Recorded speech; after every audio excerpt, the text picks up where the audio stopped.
अस्सलामुअलैकुम। Smart investment में आप सबको वेलकम करता हूं। आज की वीडियो में हम बात करेंगे विथ होल्डिंग टैक्स के बारे में। 2021 और 22 के बजट में विथ होल्डिंग टैक्स को भी इंक्रीज़ कर दिया गया है। अब हमें कितना विथ होल्डिंग टैक्स लगेगा वो हम अब इस वीडियो में देखेंगे। वीडियो स्टार्ट करने से पहले मैं रिक्वेस्ट करूंगा कि आप मेरे चैनल को सब्सक्राइब करें। सबसे पहले हम देख लेते हैं कि विथ होल्डिंग टैक्स क्या होता है। तो जो भी आपने इन्वेस्टमेंट अपने बैंक अकाउंट में सेविंग के अंदर रखी है उस पे आपको मंथली प्रॉफिट मिल रहा होता है और कुछ अमाउंट आप देख रहे होते हैं कि वो टैक्स की सूरत में आपके अकाउंट प्रॉफिट से डिडक्ट हो रही होती है। वो ही विथ होल्डिंग टैक्स होता है, जो अमाउंट आपके प्रॉफिट से डिडक्ट हो रहा होता है।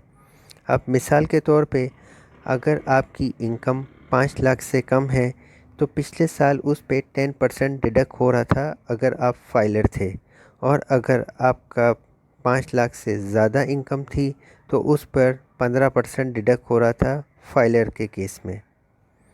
नॉन फाइलर के केस में ये था कि अगर आपकी इनकम 5 लाख से कम हो रही थी तो आप 20% टैक्स अदा कर रहे थे, और अगर आपकी इनकम 5 लाख से ज़्यादा थी तो आप 30% टैक्स दे रहे थे।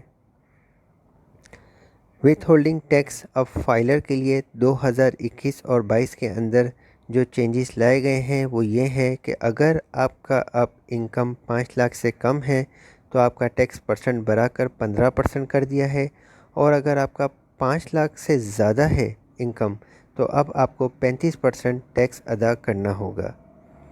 नॉन फाइलर की बात कर लेते हैं तो अगर उनका इनकम 5 लाख से कम है तो उसे 30% देना होगा, और अगर 5 लाख से ज़्यादा है तो उन्हें भी 35% ही देना होगा।